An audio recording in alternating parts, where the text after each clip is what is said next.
everyone. I've had several questions about adding different websites and YouTube videos into your Pear Deck session. So I want to show you how to do that. So using any of your Google Slides, you can also do this on PowerPoint as well. So I'm going to go to Add-ons, find Pear Deck, and open the Pear Deck add-on. This will pull up the menu over there on the right, just like you are adding all the other questions. But this time we're looking for the option of website. So I'm going to choose that www circle there, website. Then it will show me another screen where I will need to input that URL, and I will need to make sure that the preview image of that website or the YouTube video shows up down here at the bottom. So let's start with a YouTube video. This can be any YouTube video that you would like. We are going to copy the link at the top, come back to the Pear Deck and paste it in. What you'll notice is that it gives me a little sad piece of paper and says refuse to connect. If it does this, then your students will not see that YouTube video pop up on the side. They will have to click the link to go to YouTube to view it. But there is a trick to getting around that so that the video is embedded into your presentation. Highlight the word watch all the way to the equal sign, erase it, and replace it with embed, E-M-B-E-D, with a /. Now, as you notice, the video popped up and the preview is ready to go. That way the students can view the video right in the Pear Deck presentation and they don't have to leave that screen.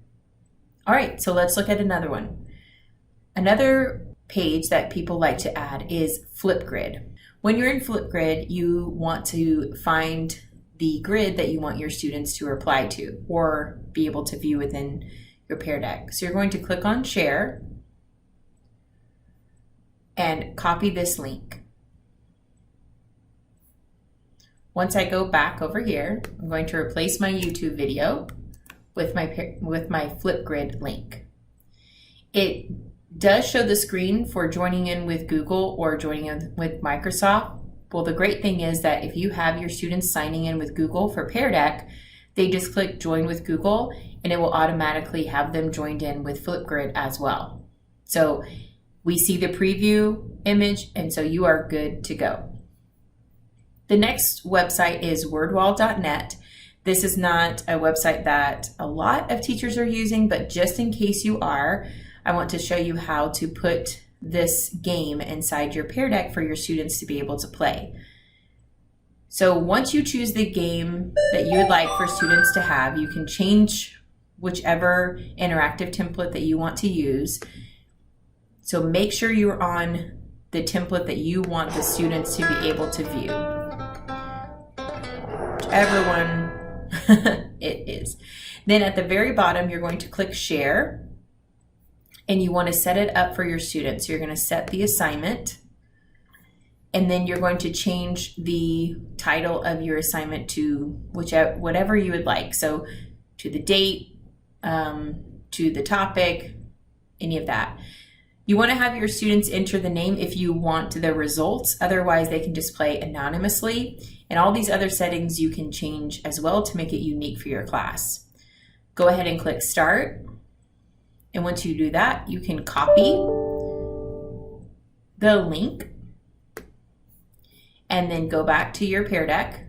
I'm going to erase my Flipgrid, paste in my wordwall.net, and now they're ready to play. As you can see, I can see the preview, so my students will be able to view and play this game within the Pear Deck presentation.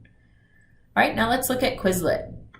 Quizlet is similar to YouTube, where you will need to get the embed code for your students to be able to play all of these interactive games.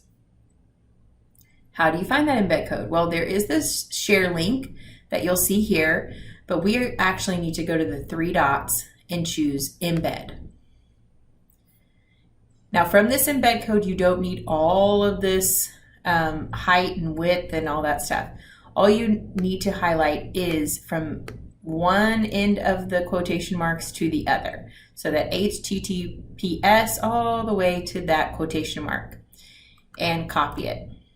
If you accidentally copy everything, don't worry about that. You can always, once you paste it in, you can delete the other stuff. So there it is. There's my preview. Since I have my preview, the kids can click Start Game and they can view everything that's in there. And as you can see, I can even test it out before I even add it to my page, so I know exactly what the students will be able to view in Pear Deck. All right, the last thing is, what if you wanted to add a Google Slides presentation to your Pear Deck presentation? So I had several teachers that have put, let's say, vocabulary words or things to practice on a slideshow, and they want the students to be able to skim through and go through that slideshow within the Pear Deck, or even, let's say, a PDF that you've put into your Google Drive. All of that will be the same thing. Whatever's in Google Drive, you will share the link the same way. So I'm going to make sure that the shared link is shared with anyone with the link, so that way the students do not have to sign in order to view this. So I've made sure anyone with the link can view this document. So now I'm going to highlight what's in the address bar. So I'm going to do Control-C, or you can right-click and choose Copy. And I'm going to come back over here and paste it in. As you'll notice, when it pulls up the preview, it actually pulls up within the whole Google Slides window, and it shows File, Edit.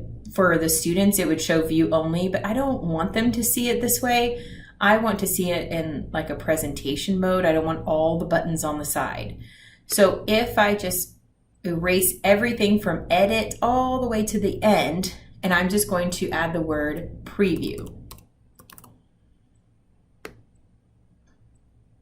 Now, my students can click through the slides or click the buttons that I have on the slides in order to get where they want to go.